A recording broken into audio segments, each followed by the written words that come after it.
The goal of today is to really kind of be forthright about why we're all here, why I started this, and the impact, the transformative impact that we can all have on healthcare together. And it starts with understanding and grasping this one simple thing, which is you and you alone have incredible potential to make an impact on this healthcare epidemic, whether that's locally in your community or large scale. Doesn't matter. That's up to you. But no matter what, your actions, your behaviors, your leadership, the narratives that you're saying, the treatment style that you're doing, that all has an impact because how you carry yourself is directly going to influence those around you, who you're communicating with, and how we role model that to the next generation. So do not underestimate the value that you have alone, because honestly, that was a big part of the vision of starting Level Up in 2018, was this dream and this vision to channel all the frustration that I had with the substandard status quo of healthcare and so many of the issues that we will talk about. And how do we actually do something about it? Because it can feel so helpless and feel like, how does one even make a dent in this? It's incredibly overwhelming. But the vision I had was that if we could invest in as many people in the next generation as possible, it's you all that are going to go out and spread the values, the narratives, and the mission of what we're trying to do, and really have that ripple of change. And we're starting to see it, and it's only getting bigger. And it's just crazy to think about, like, what is the power of one person? I literally created this. I had a vision to create this in 2018, 2017, and now over 2,000 people have gone through it, and we've created an absolute baller community of rock star students, clinicians, professors, researchers with a shared passion for caring and giving a you know what, so that we can collectively take ownership and make an impact on the status quo of healthcare. So let's go. And by the way, my name's Zach. I'm the founder of Level Up Initiative and co-founder of CALU. So excited to get going. So quick little, I don't know, preface. I love this quote from Adam Grant. I think this is a really good example of the values that we're about. So here we go. Loyalty doesn't require conformity. If consensus is wrong, you have an obligation to disagree. Weak leaders demand deference. Strong leaders welcome dissent. Being a team player is not about sacrificing your values for a group. It's about acting in service of the greater good. This is a really important disclaimer because one of the biggest issues that I had as a younger clinician speaking up against the status quo is that it's incredibly taboo. And everyone's like, what are you doing? Just stay in your lane. Why do you have to care so much? And I think that part of it is just the cultural values of academia, of clinical practice, is way more of just that stay in your lane. Like, why do you care so much? When in reality, we should be welcoming dissent. It's because, again, it's not about just being disruptive for the sake of it. It's about serving the greater good. And if we have reason to want to advance the profession and want things to be better, why wouldn't we do that? But it does require a culture shift. And so this is all about coming from a good place. That's why we're here. It's about having a net positive impact on healthcare and creating a culture where we can have these challenging conversations if it means providing better care for the people that we got into this profession to serve. So we're going to start with a wonderful quote from OG George Engel. The biomedical approach to disease has been successful beyond all expectations, but at a cost. I love this quote because a classic counter argument or straw man argument, which we'll talk about in Critical Thinking Month, is that when we're advocating to kind of move beyond or broaden the biomedical model, a lot of people think that we're attacking it and that it's not good enough. And the truth is, there is clearly so much relevance and so much validity to aspects of the biomedical model. And we'll talk about reconciling that throughout this mentorship. But the most important thing to understand is, hey, if there is a arguably and very good point to be made that there is a net negative cost of having a rigid biomedical model, why wouldn't we want to broaden that and do better? Okay? So what is the cost of this rigid biomedical approach? In just America, but globally likely, chronic pain is a massive issue, even more so than systemic issues like cancer, heart disease, and diabetes. The economic costs, especially again in the US, we are spending so much on healthcare. And not only that, but low back pain is the global leader in disability. And something very important to understand and distinguish here is what is the difference between pain and disability? Disability is inseparable from the social and economic context of people's lives and is entwined with personal and cultural beliefs about back pain. The thing I really want to highlight today is that this whole thing, I think healthcare professionals are kind of the culprits of perpetuating a lot of these issues we see. I think pain is a really tricky topic, and I don't know that even if we were totally well equipped with a robust, broad biopsychosocial model, I don't know how much of a dent on pain we would make. I would like to think it would be better, but disability and the consequences around that, we'll talk about that. That is what I feel we are in position to have a massive effect on by taking ownership and responsibility on the narratives and the medical approach to helping our communities and our society.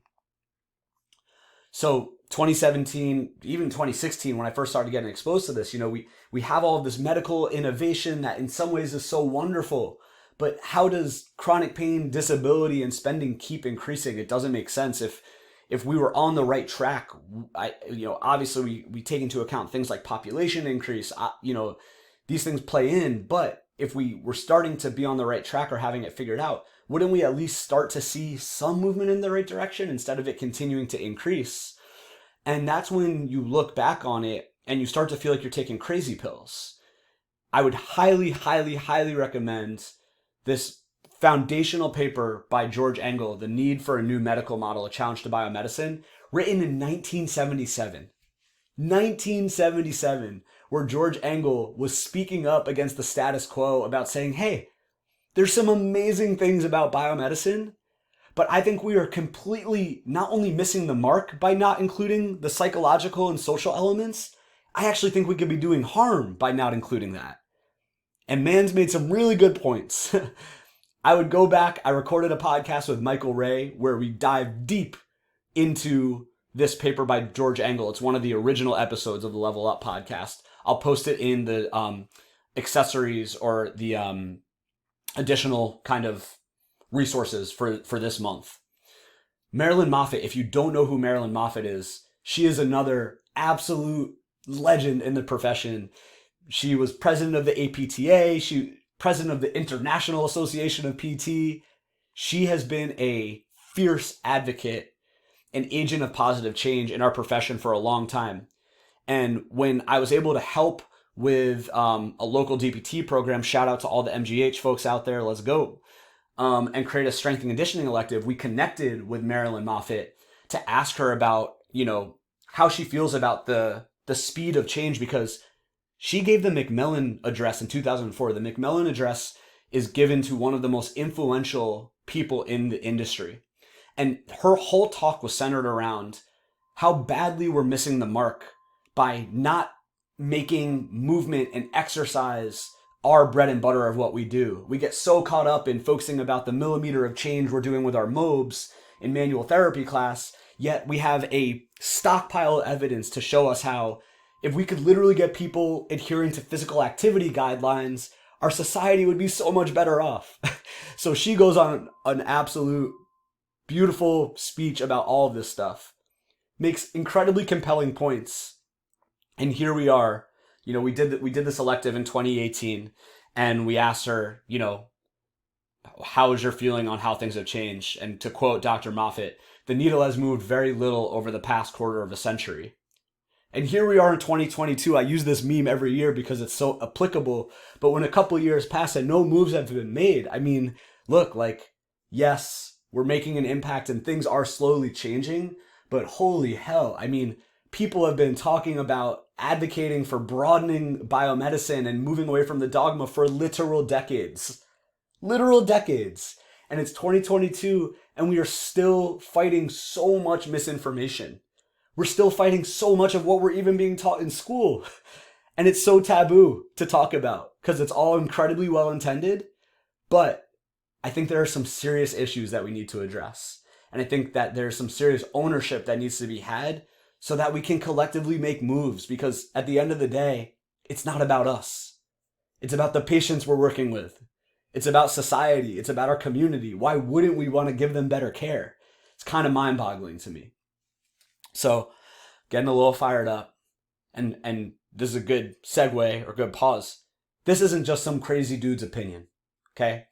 Again, reference that. I would highly recommend going back and reading that paper, but The Lancet's another amazing publication, and they put this out, I think it must have been in 2018 or 2019, but they put out an amazing call to action series on low back pain. And we're going to highlight that because little did I know that this paper was actually helping and create the perfect framework for what we had already started with Level Up. This was like the manifesto. It was like, oh my God, yes, this is what we're trying to do. So what are the healthcare challenges that we face today? And this is what the Lancet lays out in this paper is, A, moving away from a biomedical and fragmented model of care. Again, it's not to say, it's not throwing away biomedicine, but I think maybe terminology is important here, because I think broadening is a much more inviting term than move away. It makes it sound like we're throwing it away. We need to broaden on our biomedical lens because it is so fragmented, and we do have an opportunity to really provide more holistic and better care. They talk about changing the culture. And this is a huge, huge aspect of what we do with Level Up, or CALU Foundations, my bad. Because what this is all about, in my opinion, it stems from culture. I think that culturally, we are so entrenched into this biomedical, technical values where we value more about being right and being the smartest person in the room than having humility and being open to being wrong if it means giving better care to our patients. They talk about developing interventions to address misconceptions and misinformation or de-education. Y'all are in for a treat because that's a big part of what we do in this mentorship. In month 3, in communication, we're talking all about how to navigate challenging conversations, not just with patients who have some wildly flagrant beliefs about why they're hurting because of what they've been told by a well-intended healthcare professional, but with coworkers, with peers, with professors, how to navigate these in a sensitive way. Promoting a positive health concept. So won't go too much into that, but basically more of like, we have a very well-intended, but I believe net negative health concept where we have an opportunity to really be more empowering with the narratives and the approach that we're taking with our patients. And then we move over to the clinician behavior side, where we need to implement effective behavior change to integrate care. And that's just, I think, again, values for us is, wanting to have, and this plays into the next one of increasing resolve and competency to deliver evidence-based care. I call it the DGAF meter, the don't give a F meter. And it's kind of sad because I think so many people in our profession, they just don't really care. They don't have resolve to want to deliver better care. And I think part of that is that it's really hard to challenge our own beliefs, especially when we spent 3 years studying something and coming off as experts. It's really hard to challenge that belief. And so we need to have better values that really embrace ownership, reflection, and changing our beliefs on things. And then lastly, again, this plays into it, but changing the system, developing evidence-based standards. And we'll talk about this in this mentorship. It's not that we have to be so rigid in like, if it's not evidence-based, you can't do it. But I like the term evidence-informed. That should be the top layer. That should be the backdrop of decision making, is a strong base of being informed by the evidence, and then take into account all of our personal experience, patient preference, all this stuff. Eric Mieta has a wonderful blog article on the EBP, evidence-based practice, not being a stool, but more of a funnel. You should check that out. It's really good. But we'll talk more about that as we go along. Clicker died. It's awesome. Okay. So, problems within a biomedical model. And again, I shouldn't have to keep saying this, and I won't after this again, but this is all coming from a place of constructive critique. So how can we do better, right? Because one of the biggest problems that I feel with biomedicine is that it's so seductive. When we go to school, think about why, yeah, you want to go to PT school or Chiro school to help people, but you also want to go because there's a certain like clout and social status around it. And it's really seductive to like the way a mechanic is to a car, we are to the body. Like we can just find the one thing, and if we fix that, we'll, heal the world. And I was that person, and we'll talk about that as this presentation goes along. And, it makes tremendous sense from a reductionist standpoint. So when we look at it from this superficial view, it makes so much sense. Oh yeah, of course I have neck pain because of my bad posture. That makes a ton of sense. Of course I have low back pain because of the degenerative disc disease. That makes perfect sense. The problem is when we take that so literally, we can have these downstream consequences we'll explore in the next slide. But again, it creates this really understandable what's called a folk model. So now society embraces it because it makes so much sense. And that is their worldview. That is how they come to see it. And it fits into this perfect culture of our society, which is this hyper vigilant, needing a quick fix, needing to address it. And it's like, oh, if I just have this degenerative disc problem, we need to fix that and then I'll get better. And you can see where we're going with how that might influence things in a negative way. So building on that, it can create societal expectations and a culture that seeks fixes for all MSK problems and significant levels of hypervigilance associated with normal findings. And again, it's not wrong to want to address pain. It's more so the model in which we've perpetuated creates this unrealistic and now problematic, because if we can't necessarily fix posture overnight or fix imaging findings, people feel helpless because they're like, well, if I can't change that, how am I going to get better?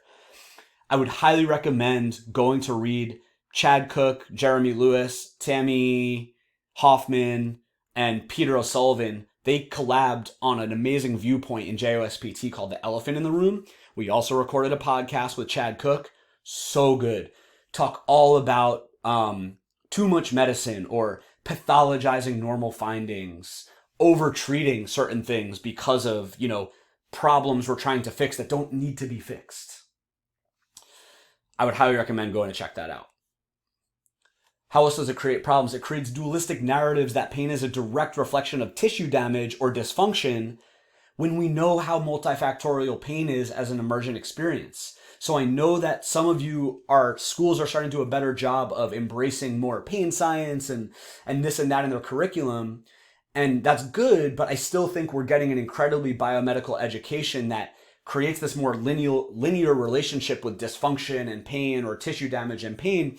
And the problem is that this can create fear, avoidance, and deconditioning that all may lead to persisting pain and disability. So if someone goes to their doctor and they're told to never lift like that again, or if they bend over like that, which is what their job requires, and they keep doing that, they're going to injure their back. Well, of course they're not going to do it. And now think of all the negative consequences that can happen downstream from that. And the ironic part is how evidence shows us that these beliefs and subsequently fears are two of the biggest drivers of persistent pain and disability. And so that's where, again, one of my life mottos is control the controllables. There's so much that is out of our control as well-meaning, passionate healthcare providers. But what is in our control is our narratives, how we're explaining things to our communities, our behaviors, our values, how we're carrying ourselves. These are all going to influence patient outcomes, patient beliefs, and hopefully building a new societal understanding and culture of healthcare seeking. So the question I ask is, are we our own worst enemy? Because that's the whole irony of this all, is it's all incredibly well intended, but I would argue that we are indeed, as healthcare professionals, perpetuating so many of the issues within our healthcare epidemic, whether that's healthcare spending with overtreatment, unnecessary treatments, but also creating disability with our narratives. And that sounds dramatic, but we're going to give it some context.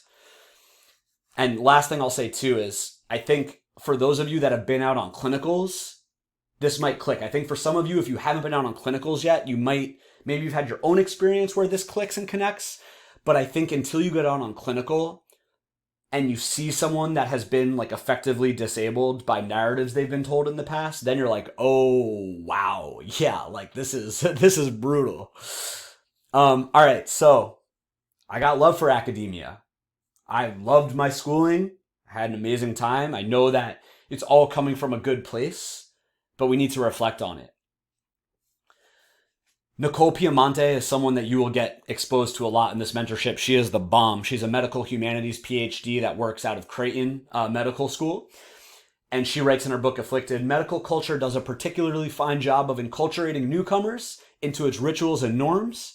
Almost all adopt the values, assume the behaviors, and embrace the ideals of medicine for better or for worse without even knowing it. Retweet. That is so true. And I was the prime example of that. This was me. I was featured in a marketing video that Ithaca College made for their new anatomy lab. And they had picked me because I had done, the TAing for gross anatomy. I had done the TAing for musculoskeletal exam. I got a research award. I got a professional excellence award.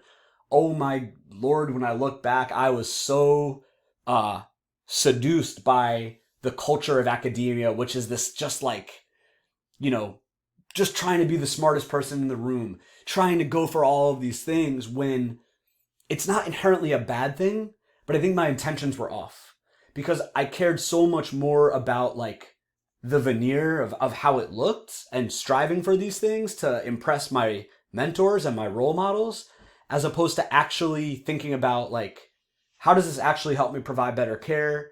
Am I doing this for the right reasons? I cared way more about being right than being open to how I could grow. Like, I thought I was the shit. When I graduated, I thought I knew it all. I was ready to go out and change the world. And the problem is that especially my education, and I know this is still true for many of you, and this is not sweeping. I know we have great relationships with many academicians who are leading by example and speaking up with humility about some of these pitfalls. But I would say that's the exception and not the norm. The norm is still an emphasis on finding dysfunction and fixing it, this body as a machine narrative. Evidence does not support a purely biomedical model, especially as it relates to pain. It doesn't mean we need to throw it away, but it means we need to zoom out and have more humility with how we're teaching it so that we don't get so wrapped up into the culture of academia where we don't question anything. We're just taking everything at face value and going out and perpetuating it, because that was me. And I was using these exact narratives as a new grad, but these exact narratives can contribute to persistent pain and disability epidemic. This is what's tested on boards exams. And students and new grads feel unprepared to deliver a broadened biopsychosocially informed framework for musculoskeletal care. And that is a huge part of this mission, because as a new grad, I was noceboing the world. I was so well intended, but I was so wrapped up into this culture of academia and kind of the clout chasing and being a know-it-all. And then when I reflected on it, I felt so much like anger and shame and frustration because I felt like I could have been doing a much better job. And a big part of this mission is to help accelerate your own reflection process so you don't have to go through the steep existential crisis and multiple crises that happen as we continue to grow. But at the end of the day, that's what it's all about, right? Is the spreading of misinformation or better health information, because don't underestimate the power of one individual. I was going out in my community and I was spreading, frankly, really shitty narratives. I was incredibly well intended, but when I think about it, yeah. And again, it's important to also say that not everyone is so fragile that if you tell them something, it's going to totally wreck their life. But there's enough segment of a population that we need to be sensitive to this information. And I was prime suspect number one, telling people, we'll get into that in month 1 and month 2 about a lot of the times that I was not as right as I thought I was. But that's ultimately a big part of this mission, is how can we limit the spread of misinformation, but more so use our power as an individual to spread better information to our peers, to our patients, to our communities, to society. So don't take it from me. And for those that maybe aren't understanding the gravity of our words, amazing work here by Ben Darlow out of New Zealand. We'll definitely get some good qualitative research throughout this mentorship, but the enduring impact of what clinicians say to people with low back pain, phenomenal. Basically, all I've been told to do by physios is to work on my core. I've been tested by various different physios, and I'm apparently ridiculously weak. I had an abortion because I didn't think I could have a baby. I didn't think I could handle it, carrying it and having the extra weight on my stomach. Even if this was a true statement, this is not how you talk to people. What makes it even more flagrant is that it's not even true. Yet, think about the gravity of these words and how they are literally influencing the behaviors and beliefs of an individual. I was worried that I would do things at work that would further damage my back. The doctor basically said that I shouldn't do any bending or lifting, which is a lot of the job. Again, well-intended, I'm sure, but holy hell. It is so important to reflect on the narratives we are telling patients, because literally these narratives that we're utilizing, they're going to influence an individual's cognitions, their emotions, their feelings, their behavior, and ultimately their outcomes, their actions. And we'll talk iatrogenesis. We'll talk about that more later on in the mentorship, but basically iatrogenesis is a negative effect from a well-intended medical procedure, whether that's an operation or a educational, treatment. And that would be something like what we just saw. Like, these are incredibly iatrogenic. Nocibic, if you haven't heard of it, think placebo, but the opposite. Something that has a net negative impact on outcomes by influencing beliefs in a negative way. And so we can see here, I think this model does a good job of showing us how our narratives directly can influence behaviors and feelings, and thus create this fear of movement, this hypervigilance, which I believe can spiral into more disability and more persistent pain. And don't get me started on social media. This was another big reason why I started Level Up originally, was because there are these massive accounts that are spreading the most flagrant misinformation. I mean, a literal mushroom cloud exploding from picking something up with lumbar flexion. Like, it's funny in a sense, but it's also terrifying, because how do you think that's going to make someone feel? Like, what kind of associations is someone going to have with bending over if that's what they see? That's brutal. Or your high-waisted gym pants may be weakening your core. I mean, these are the narratives that massive platforms are projecting out to millions of people. It's wild. It is so wild to me, and it's so unethical to, how do you not reflect on the evidence base and say, maybe this isn't the best way to be communicating about this? And so again, we'll talk about this in month 1, because I didn't necessarily handle it that great as it was going on, but more or less I was like, instead of continuing to get into counterproductive arguments with some of these big accounts, why don't we actually do something about it? So the bottom line is that these well-intentioned, purely biomedical narratives are unsupported, promote illness behavior, and perpetuate harmful societal expectations. I mean, literally, people have been advocating for this for decades. This is not new. This is not crazy. It's just so slow to change, because anything that's going to challenge the status quo or sunken cost, where we have these academic institutions that are so entrenched into these models, it's going to be really hard to change that in a constructive way. But at the end of the day, it's about knowing better and doing better.